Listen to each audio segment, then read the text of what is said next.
Hi,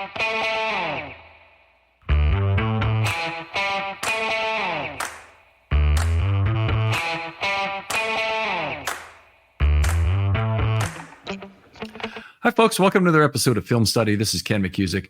We're here to continue our Expectations series tonight. Going to talk about a couple of players that not everybody knows about, but I had a young man, I'm going to call him, who really wanted to talk about these two, Dayton Wade and Joe Evans. If you don't know who they are, hopefully you'll know more by the end of the episode.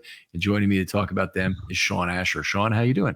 I'm good, man. You gave me the great compliment. I'm young. I just had to shave my head in this year because I'm losing my hair. But yeah, I'm still young. I appreciate it, brother. You have the same problem I have, that the hairs you have remaining on your head are not load-bearing hairs. Yeah, no, absolutely same not.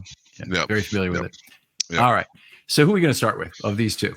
I think probably Joe Evans. I think there's a lot more hype about Dayton Wade, and rightfully so. I mean, it makes sense to me if you see the tape. But yeah, the UDFA guys with the Ravens every year, I go out and look at who they signed and just try to figure out who's that guy that's going to have an impact this year. So yeah, start with Joe Evans. We're looking at an edge player. Mm-hmm. So 6'2", 246. The big problem with Evans has been very productive in college. We'll get into some of that at Iowa. There's two big problems. One is he turned 25 today. He's got the same birthday as Gunnar Henderson. We're recording this on 6/29 after the Orioles had a very exciting win, by the way. But the problem number two, 30.5-inch arms on the edge. Despite a lot of productivity in college, that's a big problem in the NFL.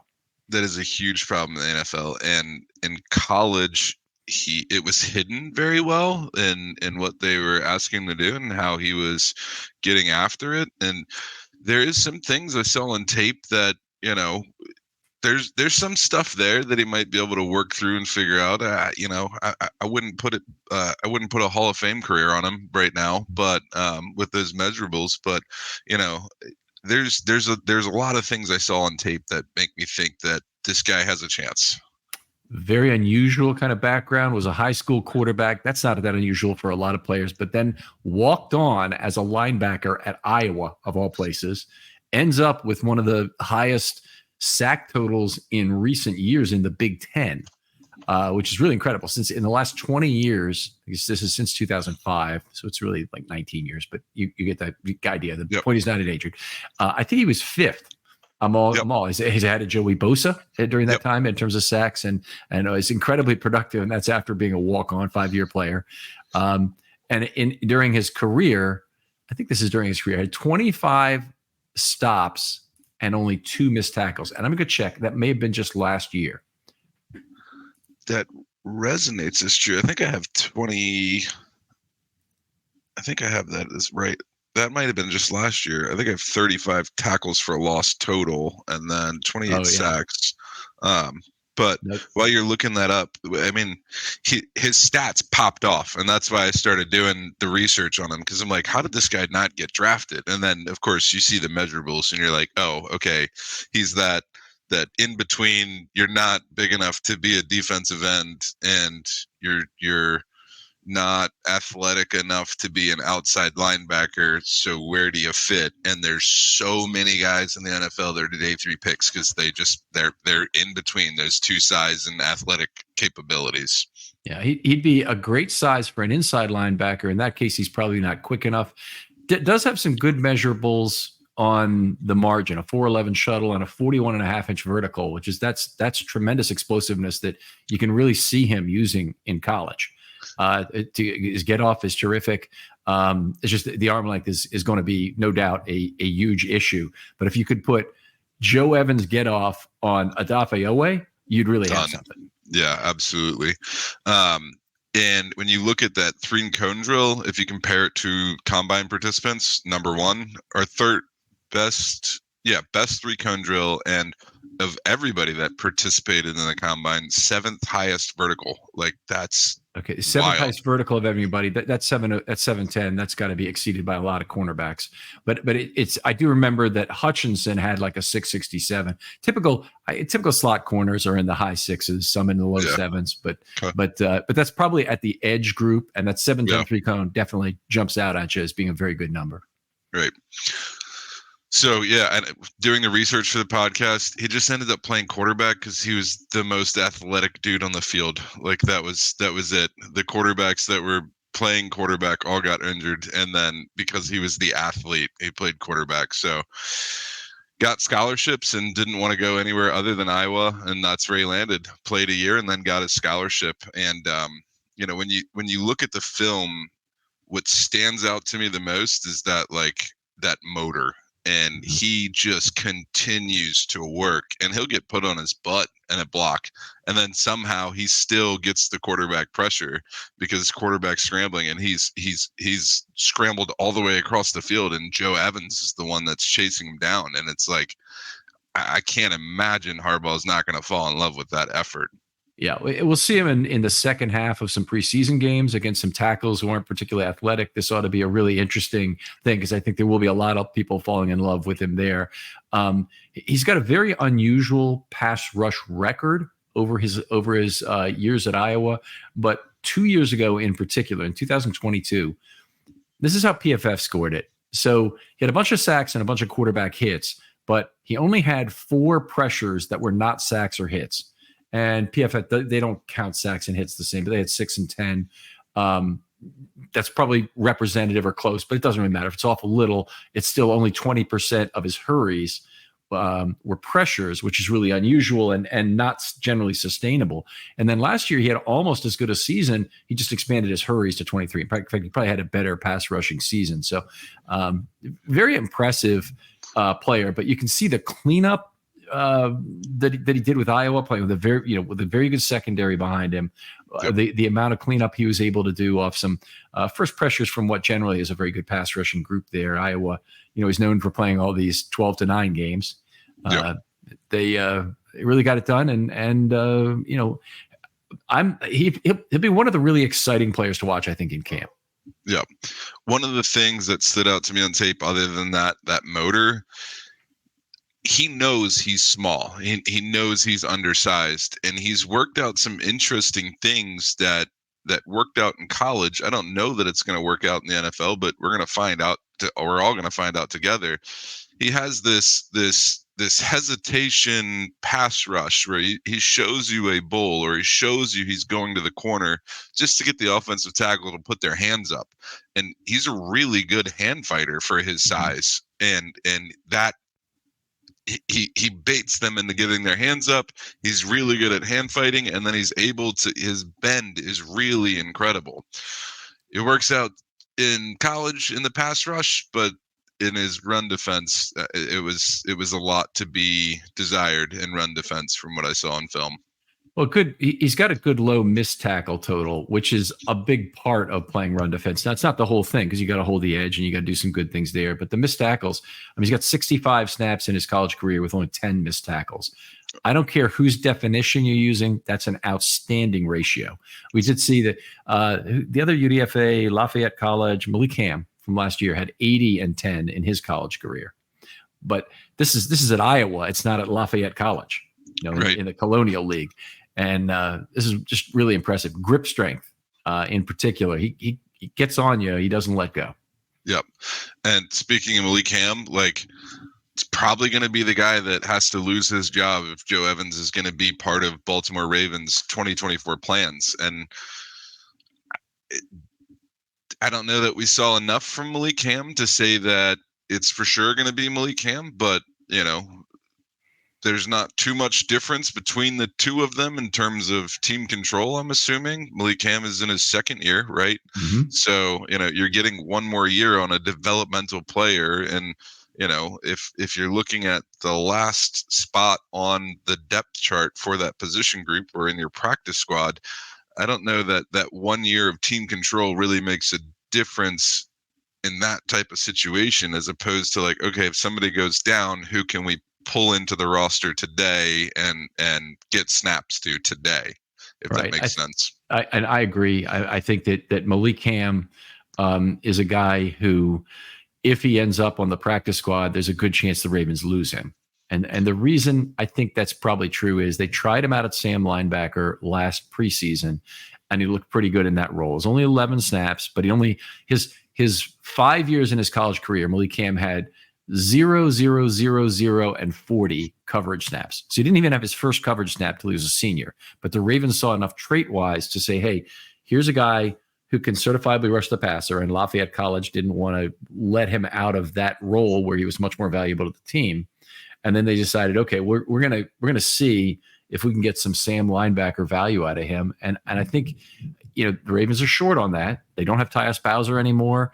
Malik Harrison certainly has taken that role on early downs, but they don't really want to give it to Adafeowe, who has the real physical gifts for it. I think Malik Ham might be a guy who looks pretty good in a later down Sam role if the Ravens want to try and use that to spice up their pass rush a little bit. Yeah, so it's definitely going to be an uphill battle for Joe Evans to be a part of this. Just not even in terms of what he brings, but just like to even have a spot, Oh yeah. I agree. He had the fourth most sacks in Iowa history with 28. 4 forced fumbles, 6 passes defense. So his short arms aren't hurting him too much in that regard. And you can't go through, generally speaking, and see every pass defense, but my guess is he has some fairly good instincts on the screen, and he may be getting some good opportunities there. The 5th most sacks in Big Ten history since 2005. I already told you that, I know, but I want to tell you the 4 players ahead of him are Ryan Kerrigan, Chase Young, Brandon Graham, another guy I don't know what happened to him, Joe Gaziano. Obviously 3 out of 4 significant NFL pass rushers in that group.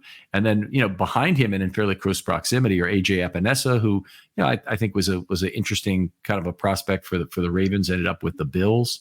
Interesting draft option for the Ravens. Yes. And Joey Bosa, who was 8th in that group. So he did come out a year early, but still, however you slice it, Joe Evans' college production, very impressive.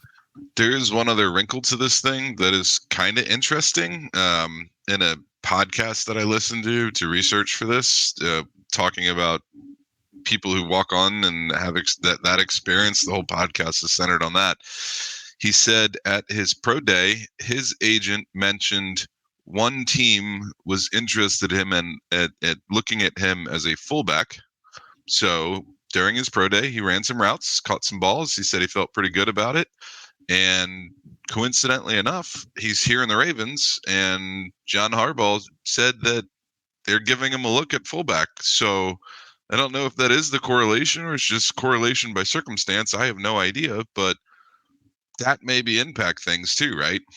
Yeah, that's it. It's an interesting call there, and we've talked about the possibility that Ricard's tenure with the Ravens is coming to an end just because he's had some injuries accrue, and both hips have been worked on at this point, and we may be getting towards the end. And yet they have Derrick Henry for this year and next, and it's going to be important for them to have a fullback.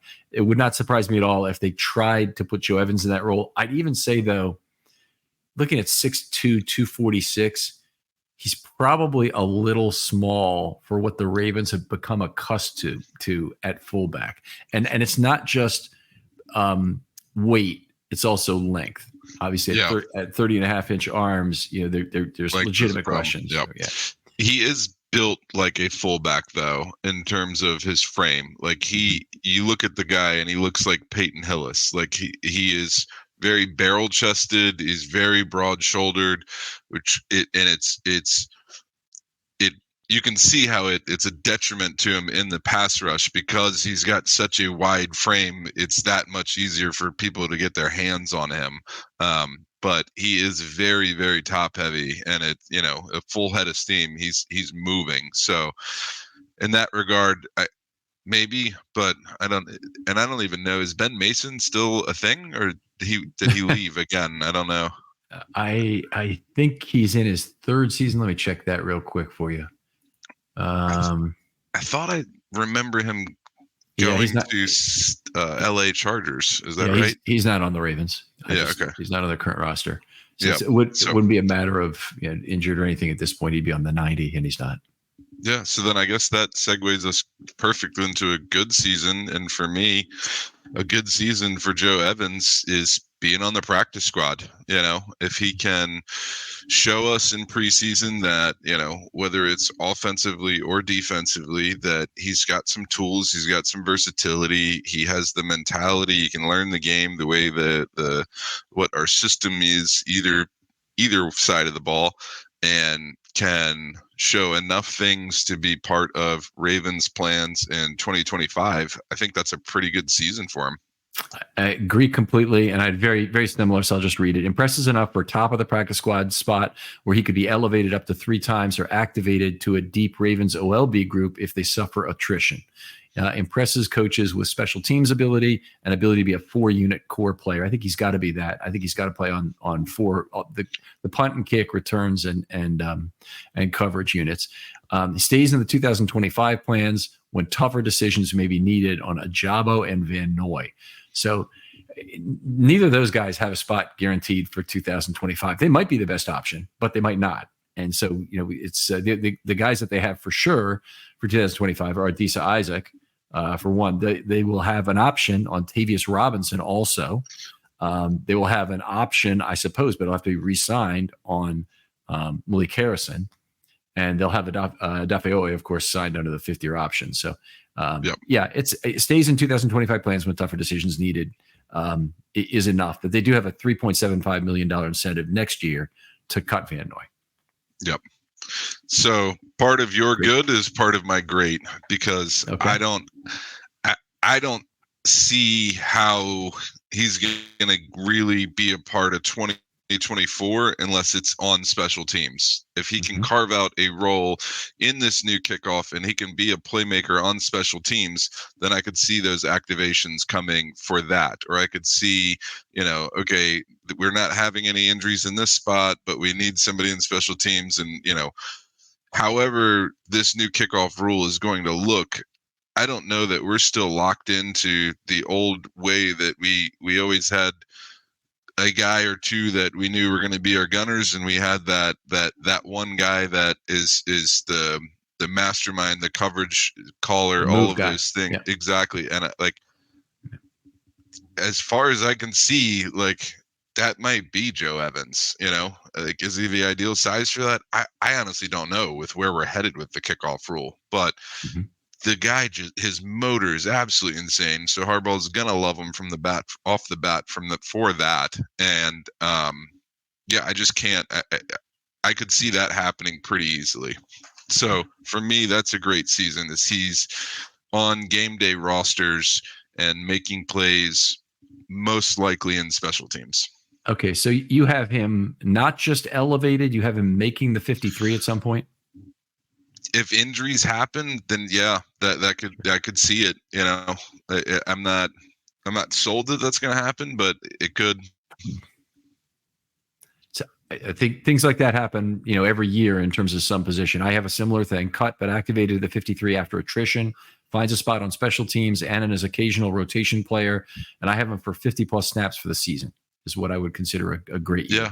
Pass rush stops, missed tackle rate, and the motor flashes they did at Iowa enough that he's a valuable 2025 to 27 option. So in the first one, he stays in their 25 plans. In the second one, he's a 25 to 27 plans guy. Yeah. I like it. That makes sense.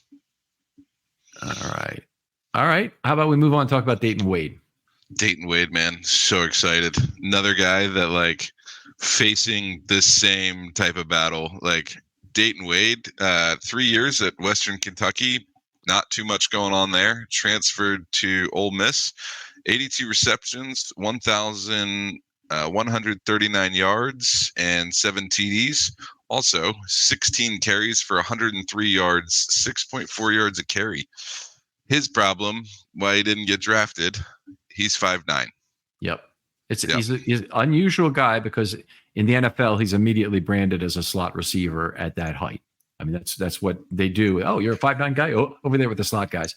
But seriously, ran a 4.46, and he played 85% of his snaps the last 2 seasons at Ole Miss, where he really broke out. He played on the outside. Yep. So that was really nice to see.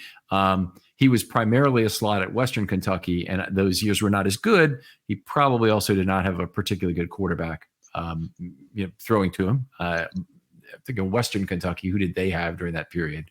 I don't actually know, but valuable combination of vertical routes to go with hitches. He is a guy who can sell something at the top of the route. I like that, and that's the reason he's able to stick on the outside of a big time program.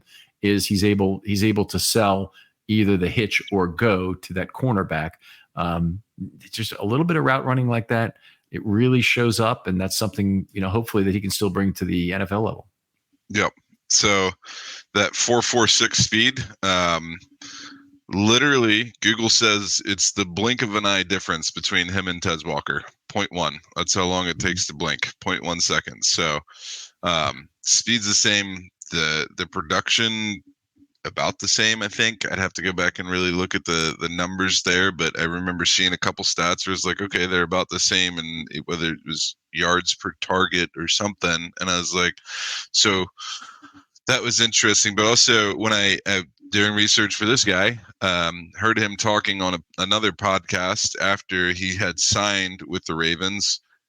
He is playing out of position at Ole Miss. He is a slot receiver for, I guess.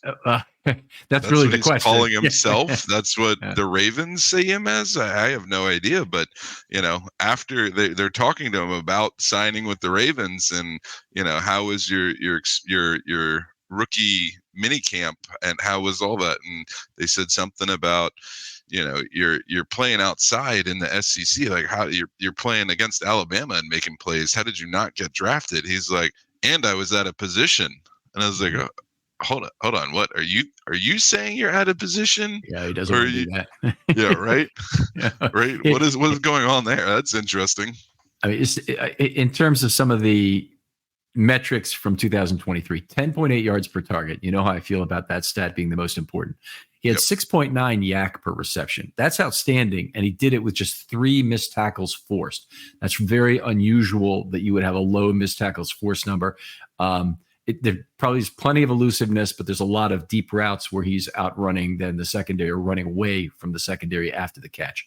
4 TDs, 3 interceptions, a 107.9 passer rating throwing to him, and an 11.7 ADOT is higher, for example, than Zay Flowers had even in the second half when he was used as a deep threat. So Zay Flowers last year, for example, was 8.0 for the first 9 games and 10.3 for games after that. And, we tack another 1.5 yards on that, and you've got Dayton Wade at Mississippi. Now, the college game does have a lot more deep balls. Oh, yeah. But still, that's a really impressive ADOT number there for him.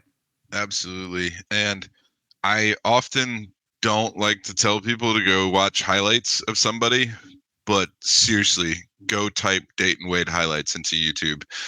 The man's body control is just absolutely unreal.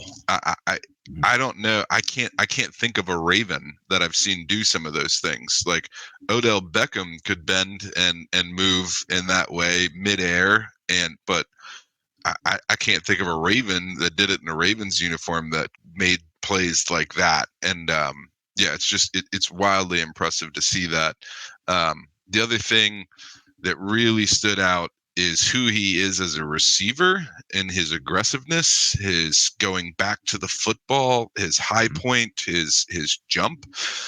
And I think in terms of that, it's similar to Mark Andrews. And I think Lamar Jackson's going to absolutely love who Dayton Wade is as the receiver, and how he tries to help the quarterback and do those little things right. But I also think if you listen to a couple interviews from this kid, I think him and Lamar Jackson are going to be best friends. Like it's going to be hard not to see that connection going, because they're both just fun and about football, and they work. I'm glad to see that. I think his best friend, for starters, is going to be between Josh Johnson and Devin Leary.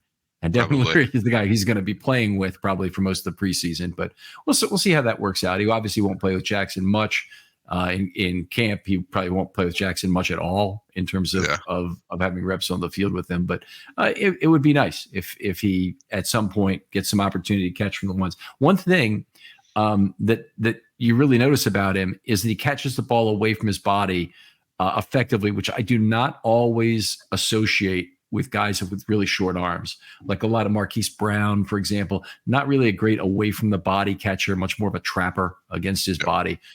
Even I would probably ascribe some of that to Flowers as well. He might be a little bit better, but not the greatest catcher away from his body. He does have to be. He probably wants to let the ball travel a little more in his case because he wants to avoid situations where the ball can be dislodged easily. But on the other hand, just it's a recipe for drops to be a body catcher, and it's also a recipe sometimes for interceptions as well if you get some deflections in there. So the cornerbacks in the NFL are going to have arms that are often 3 inches longer than him, so there's going to be quite a disadvantage that he's going to have to start playing with. I'm not saying he hasn't faced it all in the SEC, but I think he's faced it only intermittently in the SEC. Correct. It's not every game. Yep. To go back to your point about the missed tackles, adding to him as a receiver, his vision when he catches the ball and his reaction to his next move is so quick. It's incredible to me to see. I think a lot of the times we see a wide receiver catch the ball because they're so trained on catch that ball. Look at the ball coming in. Do not look away until the ball is in your hands. But somehow Dayton Wade seems to have this like Spider-Man spidey senses of like where defenders are, because as soon as he catches it, he doesn't have to look to know where to move. And watching his tape and then, thinking back to Zay Flowers' rookie tape, rookie season, I think I remember Zay like catching some balls and just doing a spin move as soon as he caught the ball. And then a coach telling him like, dude, you didn't have to, or like he catches the ball and immediately just starts working backwards or around somebody when there's other options. And Dayton Wade's feel for what to do as soon as he's caught the ball is something that really stood out and impressed me. It certainly shows up in his yak per reception. I didn't watch enough of his individual catches to really notice if I saw a lot of U-turn play, which is something I wouldn't say you watch out for it. It's usually big play breaking slot receivers can hitch or come back on the football, catch the ball, and then they run an extra yard so that they can start a U-turn move on whatever cornerback might be unfortunate enough to be chasing them. And oftentimes, if there's a guy going over aggressively downhill, you make him miss, and you can make a big play out of it. It doesn't always work by any stretch of the imagination. You can end up giving away first downs by doing it, but it's a legitimate move. And given his yak per reception, I have to bet that there was some of that involved in that total, given how low that missed tackle force number is. I saw him do that once, but a lot of what I saw was just like it was like he had a mastery understanding of pursuit angles and how to like predict and beat those angles, so it wasn't I'm gonna stop and come back, beat you with my athleticism, my twitchiness. It was just like heads up football, and I was like, I don't even know how you get that skill. It was so wildly impressive. But yeah, good wiggle at the top of the route too. That was the good thing that I saw, and it was pretty impressive because I think we've kind of struggled with some of our receivers of late, of like we want the wiggle here and this person's missing it or this person has too much. So I saw a pretty good wiggle that I was happy about. Right. I mean, obviously, we've talked about this a number of times on the show, so people know my feelings about it. But Flowers is a very sudden athlete, not the greatest route runner. Bateman has legitimate wiggle. I don't think Lamar has always used it to the highest level to get him the football, anticipate his break off that corner. And OBJ was one of the really good route runners in recent history in the NFL, so there should have been some people learning on that. Jackson's just not a huge on-schedule quarterback, so wiggling at the top of the route is just not something he's necessarily anticipating in the early development of the play. He wants to wait, find space, boom. Yep. And it just does not work the same way. And I think it's part of the reason that Bateman's had a kind of a frustrating start to his career here, in part, is kind of a lack of trust would be one thing, which certainly showed up on some deep balls, but a lack of ability to really be on time on those scheduled throws. Yep. Yep. And I imagine I imagine that has to be part of the off-season program and evaluation of the offense and adding some of those things into the game plan and practicing some of those things, because I'm sure Todd Monken has a million things he wants to add to the game plan, but year one, like, you've got who you've got, and we're in the middle of the off season already. I have to get something basic that can work and can be successful, and and then make improvements and tweak from there. Yeah, it's this is a great spot if you have to give reviews of professional people or of any person, and they've got 29 problems. You really can't tell them about more than 3 on one review. You got to just focus your effort on solving these 3 biggest problems right now, and then you can work on the next 3 next year if they solve all those. But it's really not something that they can solve every problem on earth about who Lamar is, and they wouldn't want to, because his off-schedule nature is part of what makes him great. He's unbelievable when he holds the football for a long time. So it would be a loss to try and filter out those alpha characteristics he already has as a quarterback to try and make him a different player. So there are limited things they can do to really change who he is. Yeah, absolutely. I don't think Lamar would have wanted to re-sign if Baltimore was trying to turn him into Peyton Manning and just like on schedule, everything's timed, everything's rhythmic. Like, because the guy has fun with it, and like I just can't imagine that that's fun for him, is turning it into a machine. The guy talks about his backyard style of football and like growing up, and it's just everybody's running and going and you just make plays. It's not really so. But can you turn it off for 3 plays a game? Can you make 3 on schedule throws per game? And that would be what I would want to try and get done. Yeah. Getting back to Dayton Wade for a moment. Modest history as a kick returner, 25 kickoff returns, 7 punt returns in 5 college seasons. I do expect him to be one of the guys who is returning kicks in camp. So that's something we take a look at. I always like to look at 2 things. The first is, how quickly are they tracking the football, and are they always there right under that to catch it in perfect position? I grade those things 1 to 4 for each return that I watch in terms of punt returns or kick returns. And then, do they explode out of their stance right after that? And if they fumble the ball, that's obviously bad. If they catch the ball over their shoulder, that's kind of hidden very bad. Because it does not put you in a good spot to make a good return. So we'll see how good he is. I think he gets plenty of look. Campanaro in particular is one guy who could always do those 2 things very well. He tracked the football exceptionally well, was in the spot, exploded out of his stance on the comeback. And it still didn't mean that he was the greatest punt returner that ever lived or anything, but he was pretty good. But he, it was consistent. It was reliable. And like, if you don't have anything else, you'll take consistent and reliable, Yeah. A lot of time he may be competing for playing time with Deontay Hardy. Deontay Hardy, I should say. Yep. Hardy is obviously a kick and punt returner. If he were to go down, they'd have to find somebody different. Dayton Wade might be a very realistic option to be the next guy up. And in a lot of ways, he fits that gadget role that the Ravens would also need to fill if anything happened to Hardy, to play some offense. So honestly, you don't have a root for another player to get hurt, but that's the guy. If you're Dayton Wade, you're not hoping he gets hurt, but if he does get hurt, you've got a big opportunity. You got to take advantage of it right then, because he certainly needs to be positioned if anything were to happen to him. Yeah, I think that's probably a great segue to the good season, right? To me, a good season for Dayton Wade and the Baltimore Ravens, I honestly think it does hinge on an injury, and I hate to say that. I'm not wishing an injury on anybody, because this is life-changing money for these people, their families, generations to come. But to me, Dayton Wade is gonna show up in the preseason. Like, this dude's just too talented. He's got too many physical or athletic attributes that some 53-man roster can have space for Dayton Wade. So to me, I don't know that he's going to beat out Tylan Wallace or Deontay Hardy for a job, and then also Malik Cunningham as well. So Mhm. I don't like.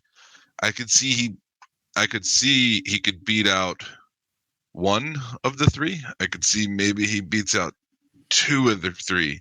I don't know how he beats out all three of them to get the 53-man roster spot and like be locked into this thing. So The yeah, I Ravens don't. have also been very positive on size in the past. Now, it's got to be specific needs in the case of Dayton Wade that they keep him.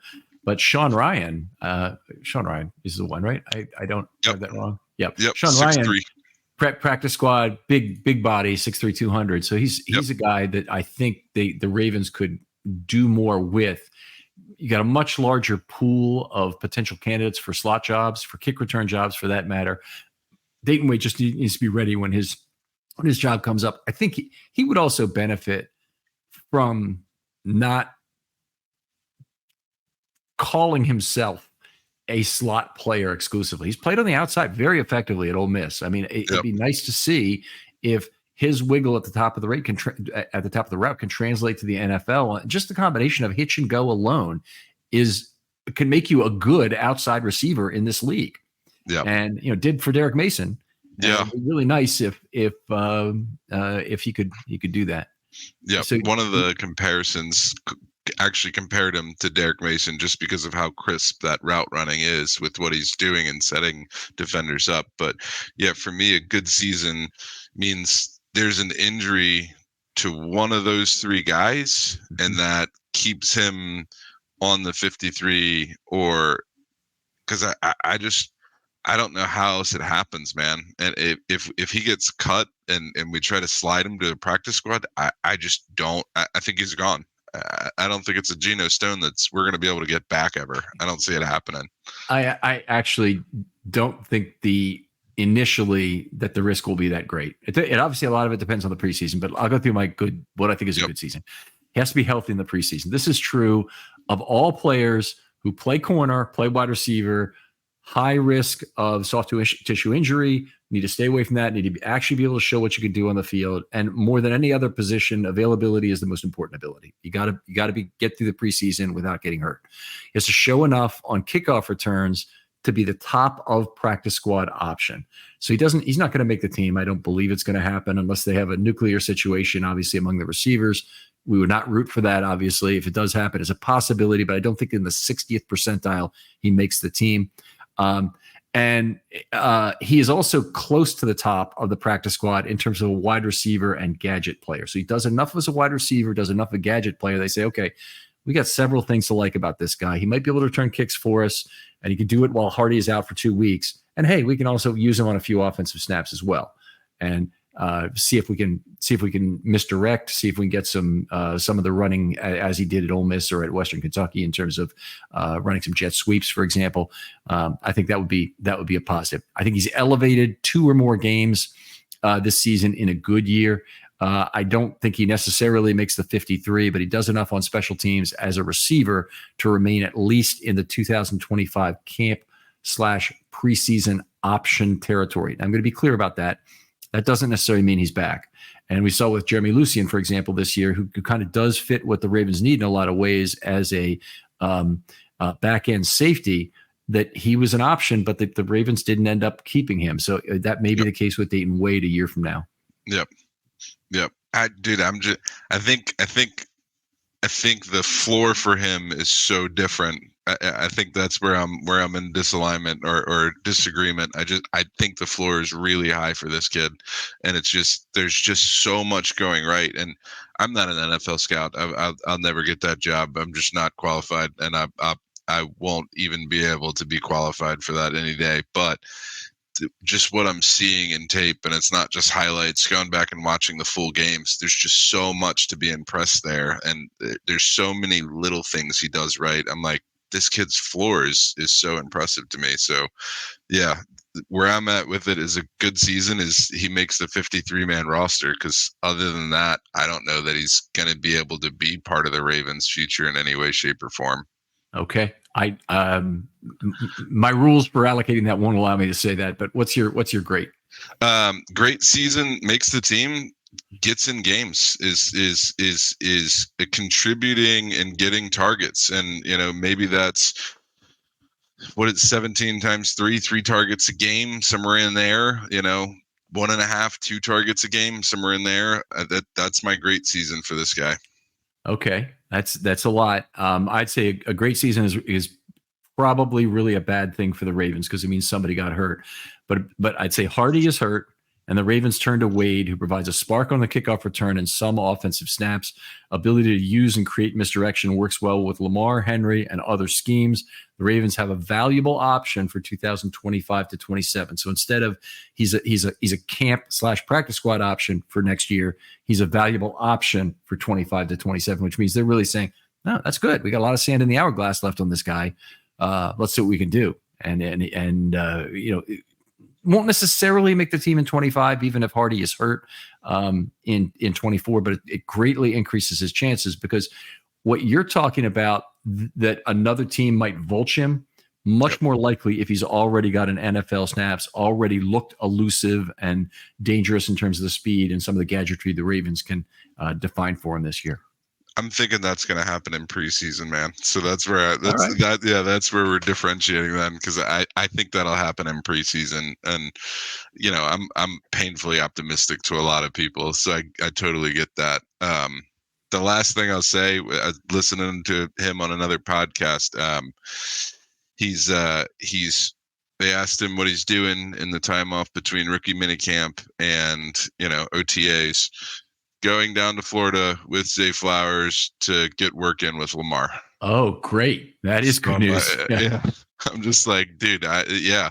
And he's asking, they asked him about the locker room, and he's talking about how much he appreciates Nelson Aguilar telling him all these things that he's seen. So the kid knows to attach himself to the veteran who's been around, and it's just like, just being in the locker room as a UDFA and like, am I going to make it? How do I do that? Like, none of that's there. He's already thinking about, the best path, and he's already on that to try to figure out who to talk to, what to do, who to go work with. How do I get these things done? So yeah, man. It's extremely encouraging, encouraging. Both of those connections, trying to build those. That is, I would agree. That's extremely encouraging. All right, well, Sean, always a pleasure talking football with you. This is just one of you. I've on a couple of these, and both of them I thought have been outstanding. Tell folks where they can talk football with you. Oh man, every time. I'm sorry. I'm on Twitter, X. I'm on X. It's at BMORE_sky SKY_high HIGH. Be more sky high, baby. Okay. All right. Very good, Sean. Really appreciate you coming on. Other folks out there, if you'd like to be on a film study short, hit me up. If you have an idea for a program, I'll get right back to you. We'll talk about it. We'll see if it makes a show that will be entertaining, and we'll try and do it. We're looking for topics that might be 20 or 30 minutes, hopefully not an hour. Want to provide some shorter content in the short format. That's kind of the goal here. And if you have a concern about the 2024 Ravens, those can be a little longer, but hit me up with what that is. Again, just by DM on Twitter. I'll contact you back, and we'll find a time to talk. Sean, thanks again for coming on. Always a blast, man. Appreciate you. And we'll talk to you next time on Film Study.